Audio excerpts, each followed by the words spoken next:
Number 5. The Other Mother from Neil Gaiman's Coraline. I might turn some heads for bringing this one up, but I will defend my choice with great fortitude. You might argue that the Other Mother is not a god, but I say she created her own world from scratch and ensured that every element was to Coraline's liking. What is a god if it is not creating or destroying worlds? Sure, she can only copy and warp what already exists in the real world, but she does quite a lot with that power alone. You might also say that the Other Mother couldn't stand toe-to-toe with other gods on this and other lists, but nowhere in the title does it say most powerful gods in literature. We're not looking at exclusively combat prowess or destructive power, although those are definitely factors. I'm going for the spook factor on this one. Sewing buttons into your eyes and abandoning the world you've known your whole life in favor of a mirror world? That's a scary proposition. Plus, when a person who looks just like your mother turns into a giant needle-equipped spider who wants to trap you forever, you're gonna get scared. A lot of the other scary gods just don't have that personal touch when ruining everything you've ever loved.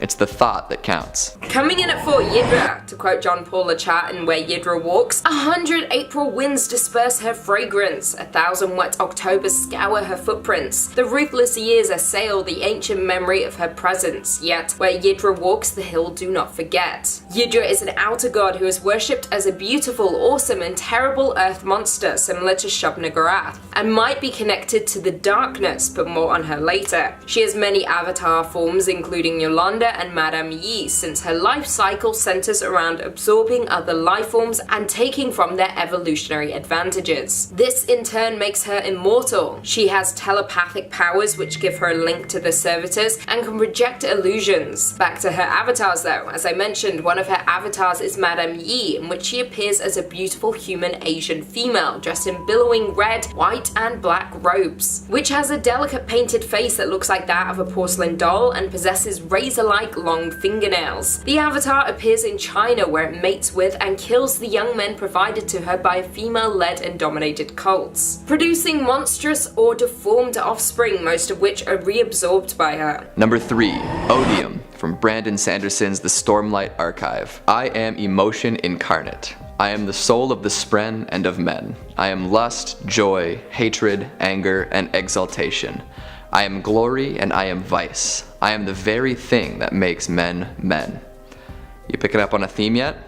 Human traits are scary in an omnipotent being. We can't be trusted with that kind of power, why should they? One of the 16 shards, or pieces of the power of creation, Iodium is a godlike being who has already killed others on his level. Following the Shattering, an event where the creator god was killed by 16 people, Iodium was one of the shards that came to be. After ascending, he methodically sought out and killed 4 other shards: devotion, domination, ambition, and honor. A god that kills other gods is nothing to mess with. Some say that Iodium is the wrath of a god, destroying all that dare to defy it. This is a pretty scary notion, as anyone who does anything outside of what Iodium deems acceptable may be destroyed without a second thought. However, how Iodium describes himself could be even more terrifying. He sees himself as passion, a shard of emotions, especially excessive emotions.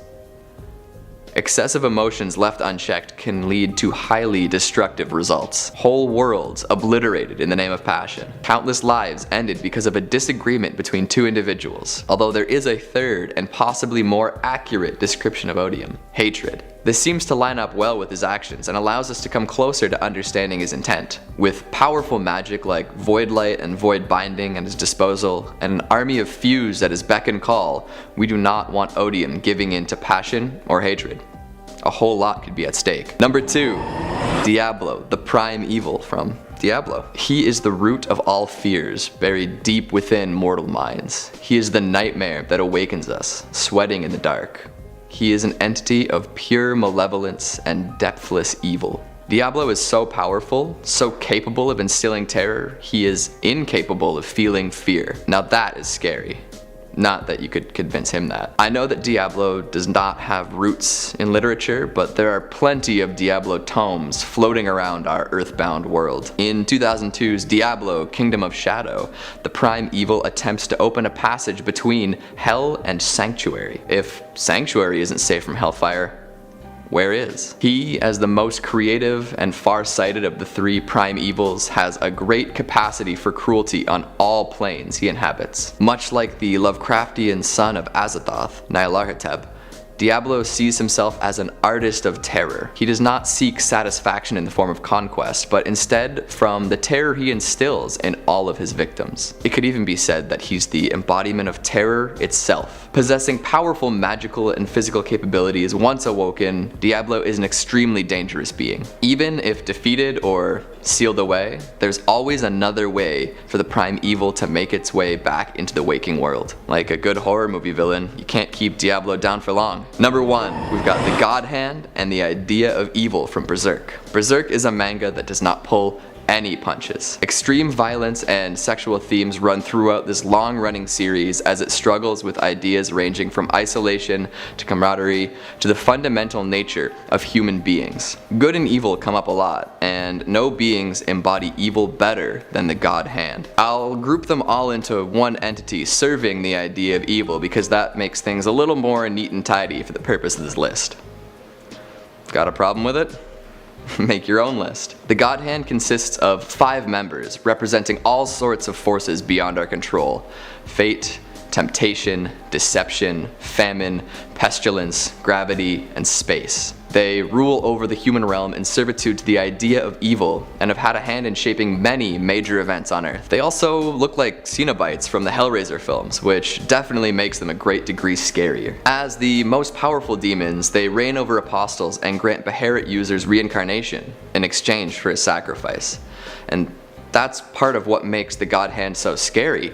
The sacrifice. A major character in Berserk, Griffith, is gravely wounded at one point and unknowingly activates his Beherit during an eclipse. This brings him into the realm of the God Hand along with all of his comrades. Once there, the God Hand begin the reincarnation process with Griffith so that he may become reborn as one of them. However, this means that the people that mean the most to Griffith must be sacrificed. All of the members of the Band of Hawks are murdered, and only 2 other major characters, Guts and Casca, survive. The fact that 5 demons hold such power over all of humanity and are constantly looking for ways to add to their ranks is legitimately terrifying. What's even more scary though is that they're only the functional extension of an even higher power. The idea of evil. The idea of evil has been hypothesized as humanity's collective consciousness, finding a scapegoat for all the horror and atrocity in the world. If I hadn't already convinced you that humanity was actually the scariest thing of all, maybe the fact that humanity dreamed up a scapegoat so powerful that it gained sentience and started to change the course of world events will adjust your perspective. This concept, the idea of evil, was so powerful that even the creator of Berserk, Kentaro Miura, actually retconned it after originally writing it in. Miura stated that it limited his creative freedom and he wanted to ensure that God was left ambiguous. The idea of evil was too powerful for even the author to let slide, so we're just left with the God Hand.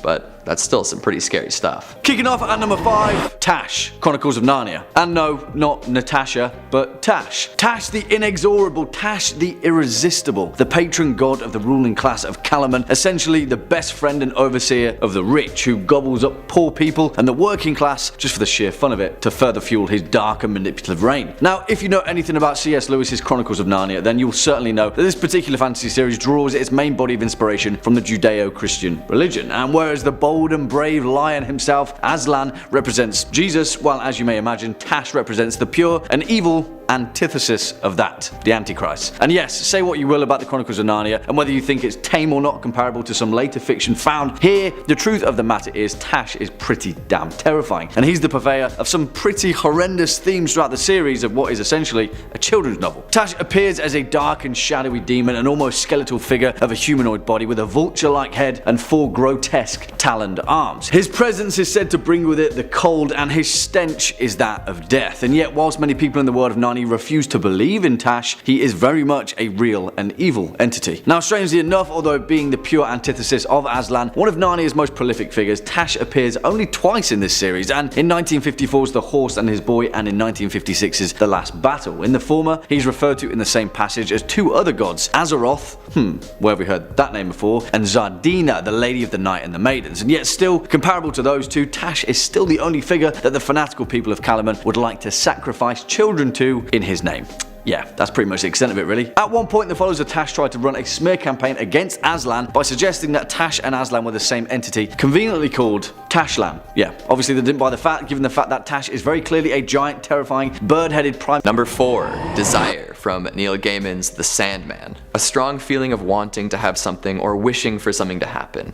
Desire is the anthropomorphic personification of its name. It is quite possibly the most destructive human emotion because it can be so easily warped and manipulated. Desire can lead people to commit heinous acts at the drop of a hat, and often it is never fulfilled in a way that is satisfying. There are so many things that can go wrong once one begins to desire or covet. Where I touch, things want and need and love, drawn to their objects of desire like butterflies to a candle flame. Despair can take the form of a gorgeous, gender-mutable figure who can change form to fit in whatever situation it finds itself in. It's always the pretty ones that cause trouble. Desire is described as being of medium height and smelling a bit like peaches. Its smiles are brief and sharp, its skin is pale as smoke, and its eyes are tawny and sharp as yellow wine. It has 2 shadows, one black and sharp, the other translucent and wavering. Within the Sandman mythos, Desire is the most casually cruel of the endless. Forever meddling in the affairs of its siblings, it constantly acts without considering the consequences of its actions. Much meddling results in dire consequences, and at many points these consequences could have almost world-shattering results. This flippant behavior from one graced with the powers of the endless is hugely horrifying because it can cause so much to go wrong with seemingly no meaning. Again, it's the human touch that makes this so scary. We discussed another one of the endless, despair, in our last video and found out plenty about what makes a being like that so terrifying. However, it's hard to imagine despair even existing without first the existence of desire. It's an interesting proposition. Can one feel despair without ever knowing what they desire? Next up at number 3, Morgoth, the Lord of the Rings. Of course, we can't really talk about terrifying godlike entities in fantasy and horror fiction without first addressing perhaps the OG of Dark Lords of Fantasy incarnate, Morgoth Bauglir, or Melkor, depending on which point in his life you familiarise yourself with him, because as we all know, even Dark Lords of Chaos and Shadow have a story, and we should respect that, even if it is full of betrayal and terror and evil of all sorts of machinations. Now, if you know anything about the vast and flowing mythology penned by Tolkien in both The Lord of the Rings and The Silmarillion, as well as many other works of fiction, then you'll know that Eru Ilúvatar, the creator of all things Ea and Arda included, also created the entities of the Aina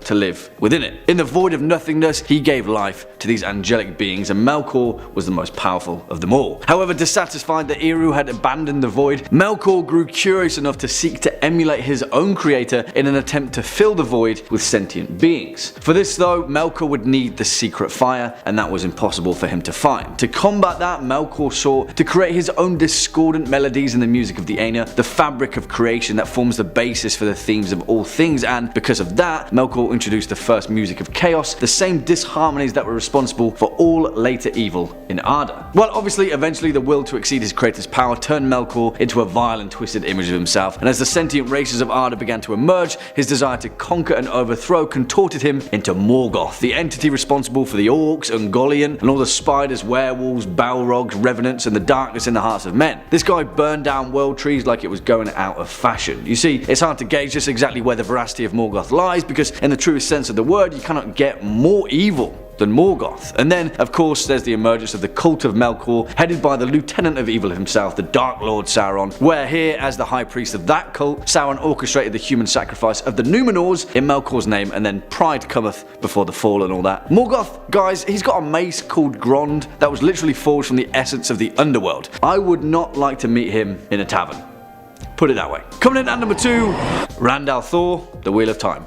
Alright, we're going to be doing things a little bit differently with this particular point, because by rights, in terms of power level, this guy should probably take the number 1 spot on pretty much every literature list ever written. However, what sets this entry apart, as those of you who have read the Wheel of Time series will know, is that Randall Thor is kind of the good guy. I mean, he is the good guy. He's the personification of light and righteous flames, but he can also kind of destroy the fabric of all reality without breaking a sweat. The reason Randall Thor is ranking so high here on the terrifying meter is that if this guy was on the wrong side, we'd be donezo. I mean, it's a good thing that he wasn't or isn't. Rand is very clearly the main protagonist of Robert Jordan's phenomenal fantasy series, but guys, really, the Dragon Reborn would cover the entire earth in a blanket of cleansing fire in a single moment if he ever wished to do so. And that makes him terrifying. He's Superman meets Dr. Manhattan on a biblical scale. As written in Keeper of the Chronicles, he is born again. I feel him. The dragon takes his first breath on the slopes of Dragon Mount. He is coming. Light help us. Light help the world. He lies in the snow and cries like the thunder. He burns like the sun. I mean, I know he's good and he's going to save the day and everything, but that's terrifying, guys. Born in the year 978 of the New Earth, Rand is the most central of the three protagonists that make up the series, and really, guys, if you haven't, then Robert Jordan's Wheel of Time series needs your attention. It's awesome, and it's with themes like this that gives it reason alone to stand out as such a remarkable work of literature. I'll try and avoid as many spoilers as possible, and this entry is kind of a spoiler alone, but if the thought of the root of all goodness and light in the world is also a source of unbridled terror and overwhelming fear, then yeah, this series is certainly for you. I'm just really glad that Rand is one of the good guys. Thanks. And finally, coming in at number 1 spot, the crippled god, Malazan. And as so far as overwhelmingly powerful entities being the source of all of this terror, then we don't have to preface it with the will he or won't he ways of Rand al'Thor, because instead we can pin it all on one of the most potentially destructive forces ever found in fiction. The crippled god, the chained one, the death slayer, and the king of chains. Really, we'll try and do this one without spoilers because Malazan Book of the Fallen is an absolutely astounding fantasy series, and if you haven't yet had a chance to check it out, then please check it out. And also, the audiobooks are really well done, so there's another reason too if you've got a long commute. Although there are a lot of characters to keep track of, so if that's not your kind of thing, actually no, just read it regardless. Anyway, the Malazan series encompasses many differing woven series featuring gods, immortals, alien entities, pretty much everything going. All of them though pale in comparison to the crippled god, and yet thankfully for everyone, this guy is chained and imprisoned, so he can't hurt anyone at all. I'm sure those chains will hold, right? You see, throughout the series, the crippled god often appears as a frail, bent figure, wrapped and hooded in rags and blankets, often inhabiting a dilapidated, sun-bleached tent found along a sandy beach upon an endless shore. Usually he is found huddled over a smoking brazier, speaking in a raspy voice intermingled by hacking coughs and laboured breathing. He has long tangled hair, and all of his fingers and his thin mangled hands are broken and shattered. He weeps and moans in his constant agony, and he constantly throws seas into the brazier before him to further the wafting smoke that he emerges from.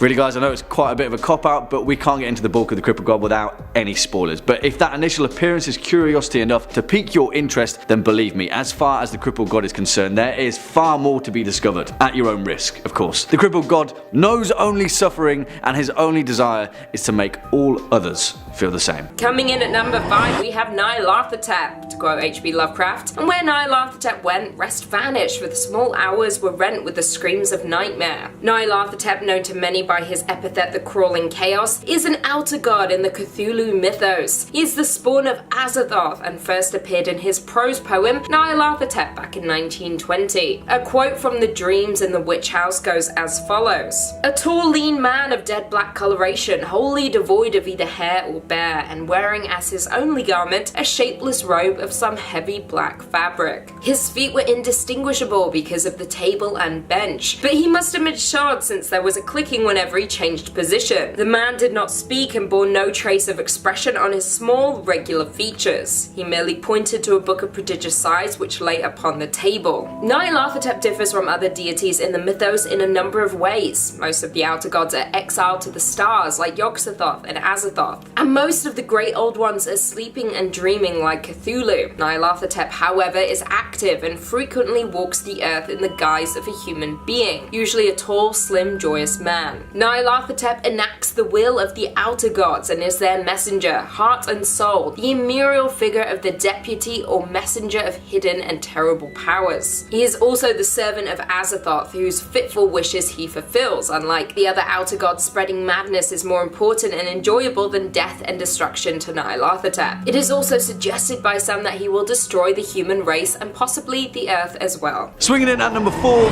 Despair, the Sandman. And you know what? We could have certainly featured the actual main character of Neil Gaiman's The Sandman on this list, the dream-sleeping, swagger-walking, chain-smoking, coffee fiend himself, Dream, aka Morpheus if you're feeling adventurous. Because as a side note, for a protagonist, Dream does some pretty messed up stuff in that brilliant graphic novel series, and kind of ends his reign by just killing everyone. Sort of. He certainly commits a few murders along the way, but whatever. For the sake of brevity, we'll give Dream the benefit of the doubt, and instead we'll cast our gaze toward his equally perplexing amazing and utterly bone-chilling counterpart, Despair. One of them, anyway. As is written in Endless Nights, the follow-up to the Sandman series, and one that fully fleshes out the pantheon of the endless, take away the despair and there is nothing left. Nothing but an empty room and a hook of the perfect shape and size for snagging at your heart. Despair most often appears as a short, naked, grey and rotund woman with sharp pointed teeth and greasy black hair tied in a bun. She demonstrates no odour, but allegedly her shadow has often been described as smelling musky and pungent like the skin of a snake. Her sigil is a hooked ring which she only wears on her left hand